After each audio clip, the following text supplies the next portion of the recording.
नमस्कार, मैं महेंद्र मूले। हम यूनिट 1 में जो मध्य प्रदेश की हिस्ट्री है उसकी कुछ महत्वपूर्ण बातें करेंगे काम की, जो कि प्री फोकस होगी और एमपी के प्रीलिम्स एग्ज़ाम में आपके लिए काफ़ी महत्वपूर्ण होगी। सबसे पहले हम ये समझने की कोशिश करें कि किसी भी देश या राज्य की जो स्थिति होती है, भौगोलिक स्थिति होती है, उस भौगोलिक स्थिति का प्रभाव उस पर्टिकुलर क्षेत्र के भौगोलिक तत्वों के साथ साथ वहाँ उस स्थान की ऐतिहासिक घटनाओं, सामाजिक दशाओं और आर्थिक विकास को भी बहुत अधिक प्रभावित करती है। हम भारत के हृदय स्थल में हैं, हम मध्य प्रदेश हैं और ये अपने नागरिकों, उनके व्यवहार के दृष्टिकोण और व्यक्तित्व को भी प्रभावित करती है।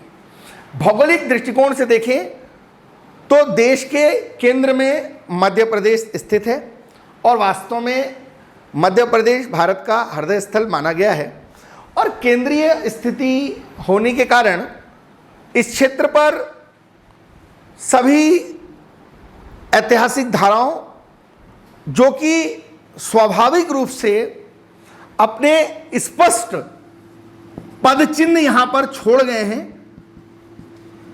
उनको दिखाते हैं, और वो जो स्पष्ट पद चिन्ह हैं वही हमें मध्य प्रदेश के इतिहास से संदर्भ में पढ़ रहा है।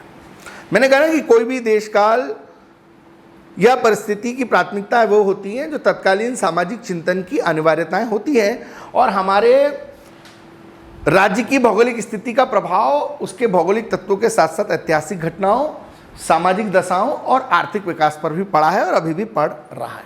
अगर मध्य प्रदेश के इतिहास को थोड़ी शब्दों में समझने का प्रयास करें तो प्रागैतिहासिक काल से, जब से फत्तर युग से मध्य प्रदेश की शुरुआत मध्य प्रदेश में हुई, जिसके गवाह भीमबेटका है, आदमगढ़ है, जावरा है, रायसेन है और पचमढ़ी है। ये वो स्थान है जहाँ पर आप प्रागैतिहासिक काल के पद चिन्हों को स्पष्ट रूप से देख सकते हैं, महसूस कर सकते हैं। एक एक चीज़ पर अभी हम गहरी पकड़ के साथ नज़र भी रखेंगे। हालांकि राजवंशीय इतिहास अगर मध्य प्रदेश के संदर्भ में देखें तो महाजनपद से शुरू होता है। महाजनपद, जिसके बारे में बौद्ध ग्रंथ अंगुरतर निकाय और जैन ग्रंथ भगवती सूत्र से हमको जानकारी मिलती है, क्योंकि 16 महाजनपदों में से 2 महत्वपूर्ण महाजनपद अवंती और चेदी मध्य प्रदेश में थे और महान सम्राट अशोक के समय जो मौर्य साम्राज्य, मालवा और अवंती, ये बहुत शक्तिशाली हुआ करते थे। और अशोक की जो पत्नी है वो विदिशा से ही थी, जो आज भोपाल के उत्तर दिशा में एक शहर है। और अशोक की मृत्यु के बाद निस्संदेह मध्य प्रदेश में मौर्य साम्राज्य का पतन हुआ, देश में भी हुआ। और तीसरी सदी की पहली सदी के बीच में भारत की सत्ता के लिए बहुत सारे राजवंशों के बीच में संघर्ष हुआ, चाहे वो शुंग थे, चाहे वो कुषाण थे, चाहे वो सातवंश थे और स्थानीय राजवंश थे। और जितने भी लोगों के बीच में संघर्ष हुआ, ईसा पूर्व पहली शताब्दी में मध्य प्रदेश का जो उज्जैन था वो एक प्रमुख वाणिज्यिक केंद्र के तौर पर उभरा और उस समय एक प्रमुख वाणिज्यिक केंद्र रहा। जब गुप्त साम्राज्य का समय था, 4ठी सदी से लेकर के 6ठी शताब्दी के बीच में, तो उज्जैन उत्तर भारत का वह हिस्सा बन गया जो श्रेष्ठ युग के रूप में जाना जाता है। बाद में फिर चीज़ें ऐसी हुई कि हूण आक्रमण हुए, गुप्त साम्राज्य का पतन हुआ, छोटे छोटे राज्यों में ये बढ़ गया। मालवा के एक राजा थे यशोवर्मन, उन्होंने 528 ईस्वी में हूणों को पराजित किया और इस तरीके से जो है हूणों का शासन यहाँ पर विस्तार समाप्त हो गया। बाद में ये चीज़ें चलती गई। बाद में फिर थानेश्वर के हर्ष ने अपनी मृत्यु के पहले 647 के आसपास पूरे उत्तर भारत को एक करने का प्रयास किया। बाद में मध्यकाल आया, मध्यकाल 950 से 1060 के बीच में रहा। उस समय मालवा में परमार अर्थात पवार और बुंदेलखंड में चंदेल जैसे लोगों का यहाँ पर प्रभुत्व रहा। भोपाल शहर को नाम देने वाले परमार राजा राजा भोज ने इंदौर और धार में राज किया। उसी तरीके से गोंडवाना और महाकौशल में जो है वो गोंड राजसत्ता का उदय हुआ। 13वीं सदी में दिल्ली सल्तनत ने भी अपने वर्चस्व को उत्तरी मध्य प्रदेश तक हासिल करने का प्रयास किया और 14वीं सदी आते आते ग्वालियर में जहाँ तोमरों का शासन रहा, वहीं मालवा में मुस्लिम सल्तनत रही जिनकी राजधानी मांडू थी और कई क्षेत्रीय राज्य उभरे। समय समय पर बहुत सारी चीज़ें होती गई।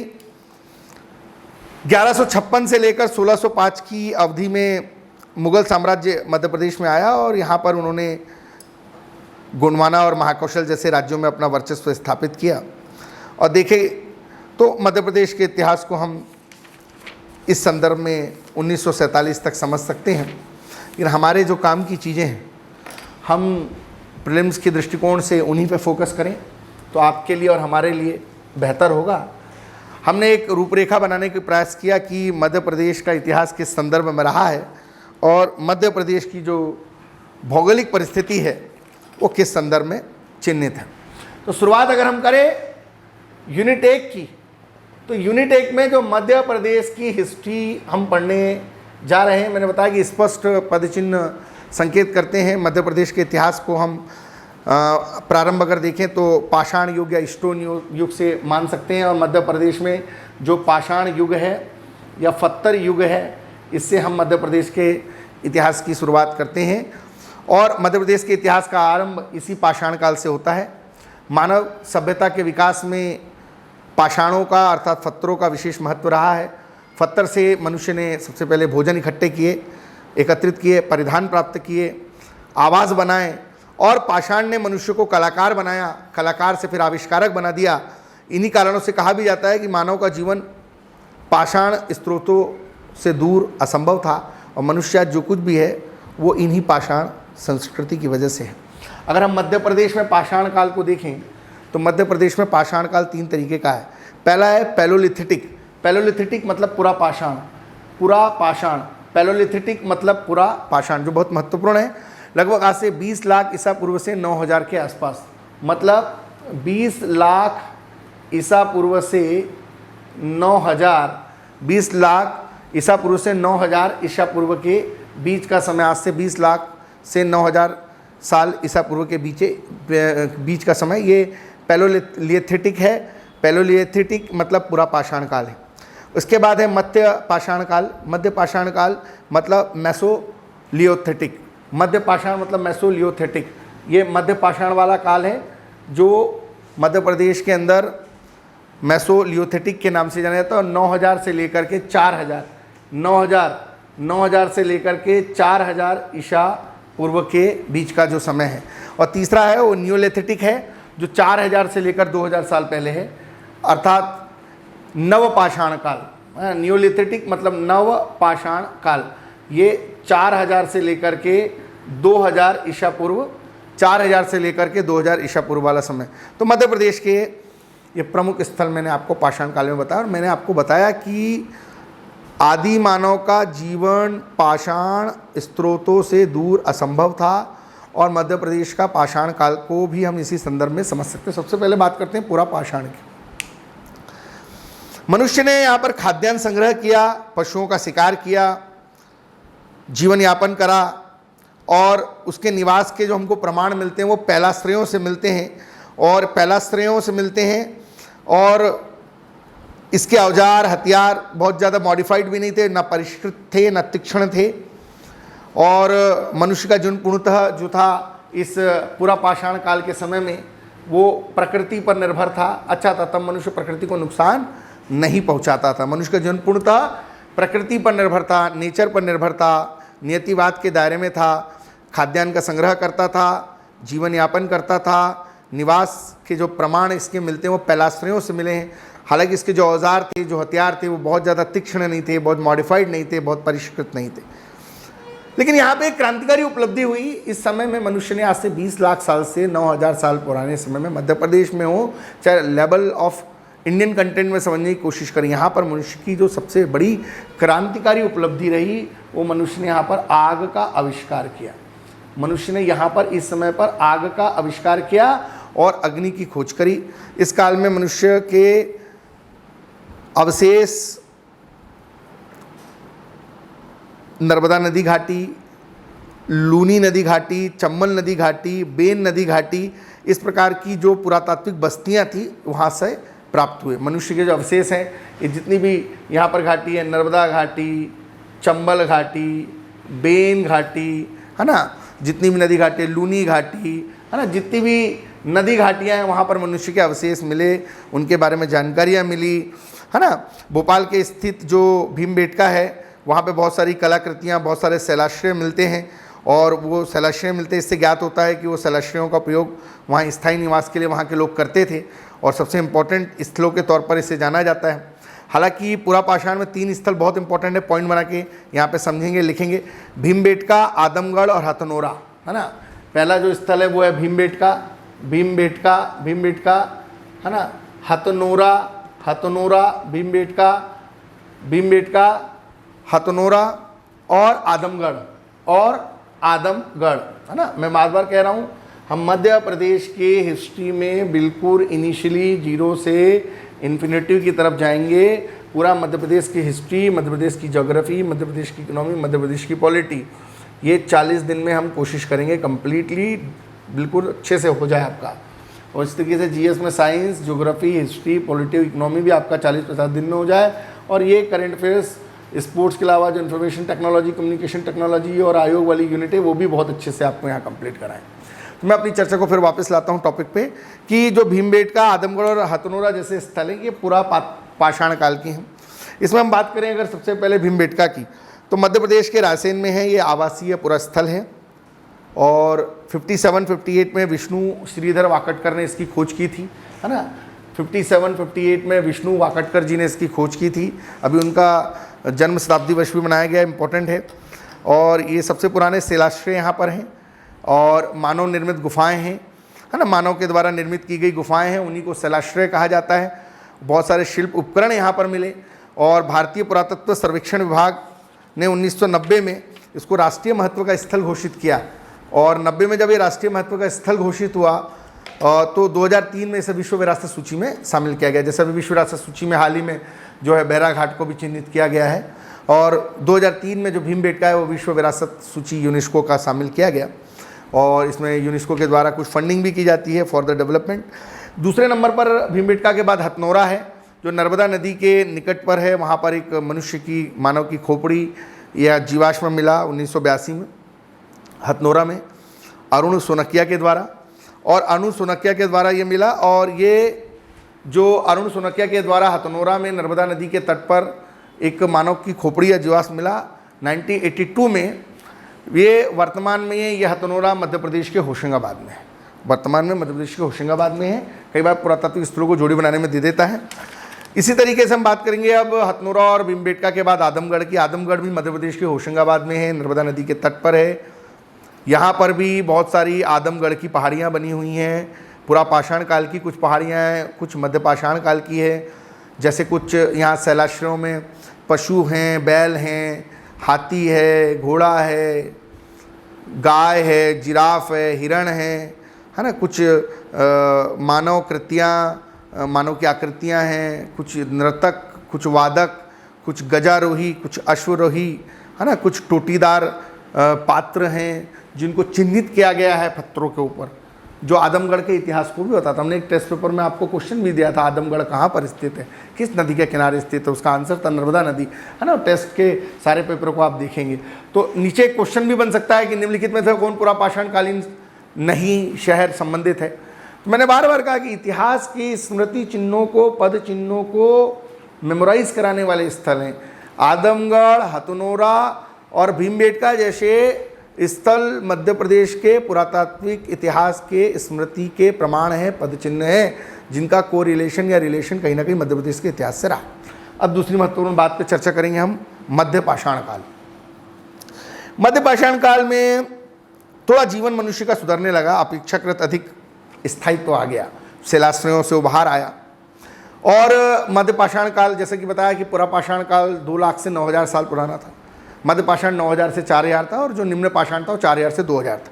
तो जो मध्यपाषाण था इसमें मनुष्य के जीवन में अपेक्षाकृत स्थायित्व आने लगा। मैं बार बार कह रहा हूँ, ये ऐतिहासिक धाराएं ऐसी रही हैं मध्य प्रदेश के भौगोलिक संदर्भ में, जिसने न सिर्फ मध्य प्रदेश के सामाजिक परिदृश्य को, आर्थिक विकास को, व्यवहार को, आचरण को प्रभावित किया था, किया है, और आने वाले समय भी प्रभावित करता रहेगा।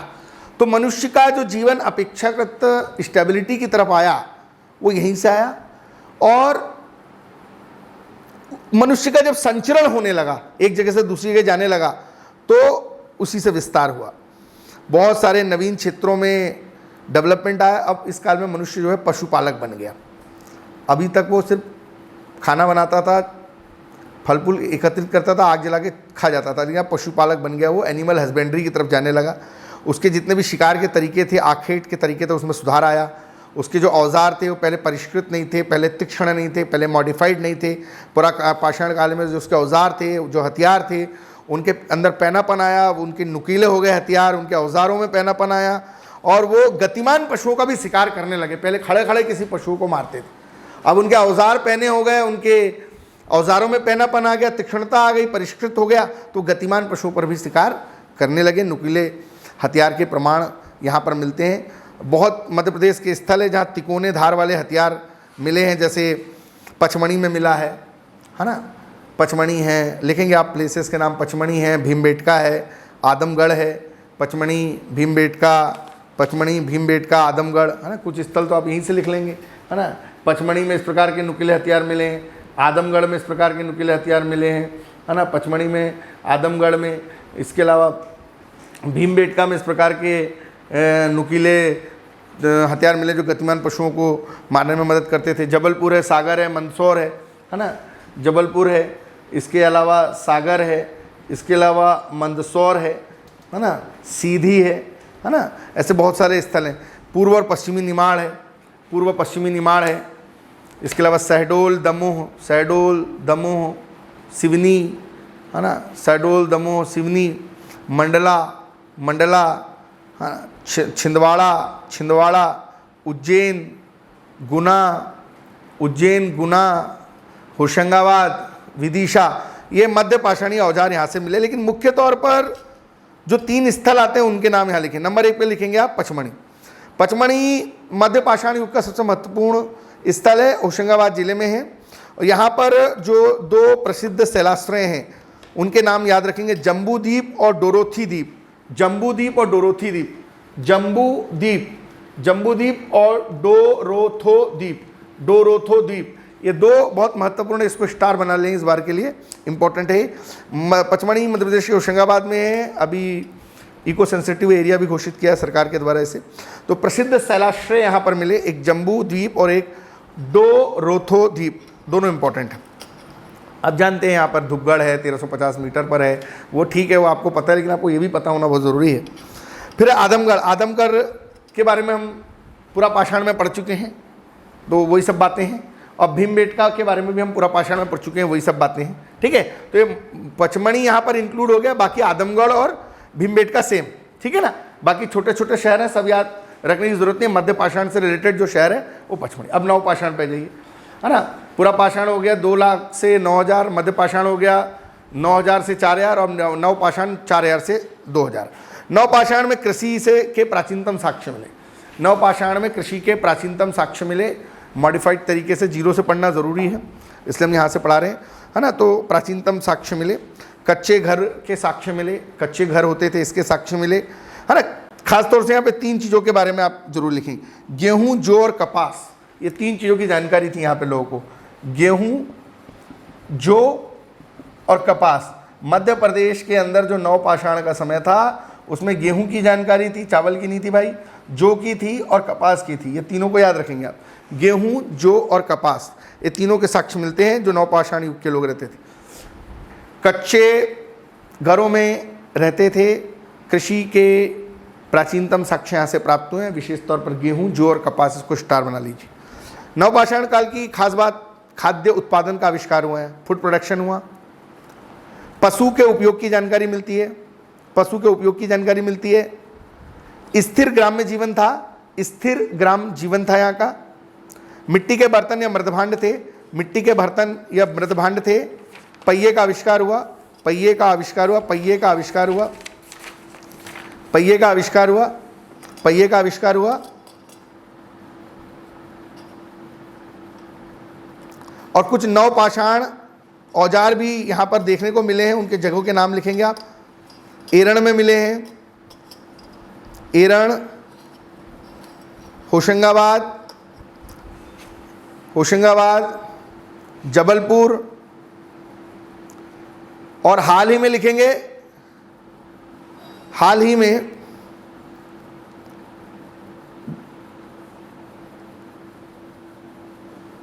गढ़ी मोरीला और कुंडम, गढ़ी मोरेला और कुंडम बुंदेलखंडीय क्षेत्र, गढ़ी मोरीला और कुंडम में भी इस प्रकार के साक्ष्य देखने को मिले। ठीक है, अभी हम कैलियोकोलिथिक मतलब ताम्रपाषाण सभ्यता को भी, कैलियोलिथिक सभ्यता या ताम्रपाषाण सभ्यता को भी देखते हैं, तो ये टॉपिक लगभग हमारे यहाँ पे कवर हो जाएगा। और हम कौन कौन से टॉपिक आने वाले समय में यहाँ से पढ़ेंगे उनको भी हम चर्चा करेंगे कुछ देर बाद। कैलियोलिथिक ताम्रपाषाण युग, कैलियोलिथिक मतलब कि ताम्रपाषाण, ताम्रपाषाण को आप बोल सकते हो, ताम्रपाषाण को आप बोल सकते हैं कैलियोलिथिक जो है ताम्रपाषाण, कैलियोलिथिक, जिस काल में मनुष्य ने पत्थर और तांबे के औजारों का साथ साथ में प्रयोग किया। अभी तक तो पूरा पाषाण, मध्य पाषाण और नवपाषाण में पत्थर का प्रयोग कर रहे थे, जैसे देश में कर रहे थे वैसे मध्य प्रदेश में कर रहे थे। अब पत्थर और के साथ तांबे का भी औजार का प्रयोग हुआ और इसको कैलियोलिथिक इरा भी कहा गया और नवपाषाण ताम्रपाषाण काल भी इसको कहा गया। और धातु को औजारों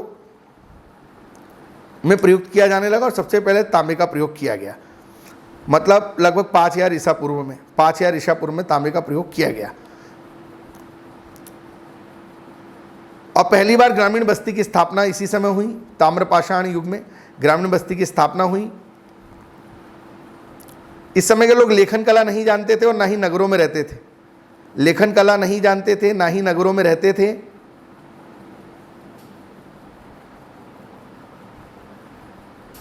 तो पाषाण युग के बाद धातु युग आया और सबसे पहले तांबे का प्रयोग हुआ। पाषाण युग के बाद धातु युग आया, स्टोन के बाद कॉपर आया, स्टोन के बाद कॉपर आया। हाँ, सबसे पहले आपने स्टोन का यूज़ किया, स्टोन अपन ने पढ़ा, स्टोन के बाद फिर कॉपर का समय आया और कॉपर का प्रयोग चालू हो गया।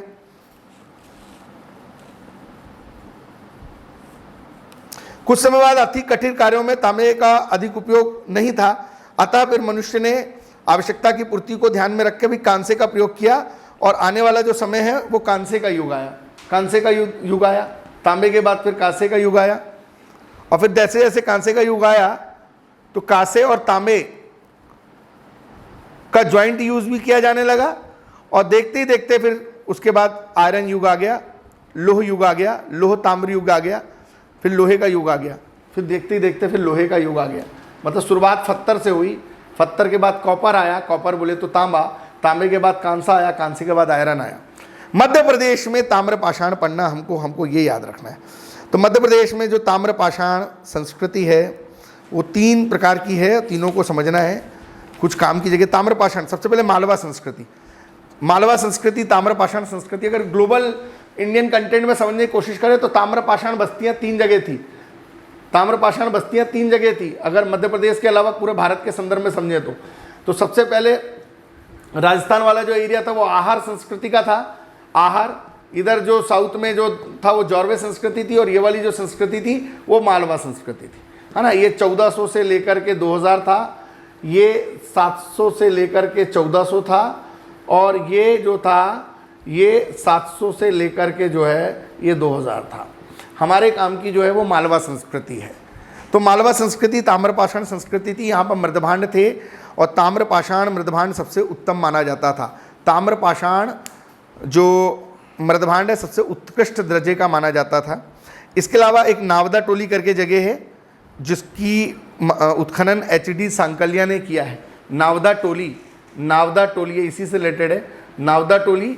इसका जो उत्खनन है वो HD सांकलिया ने किया है और इंदौर के निकट जो नर्मदा नदी का दक्षिणी भाग है वहाँ पर ये पाए गए और यहाँ पर काले और लाल मृदभांड मिले।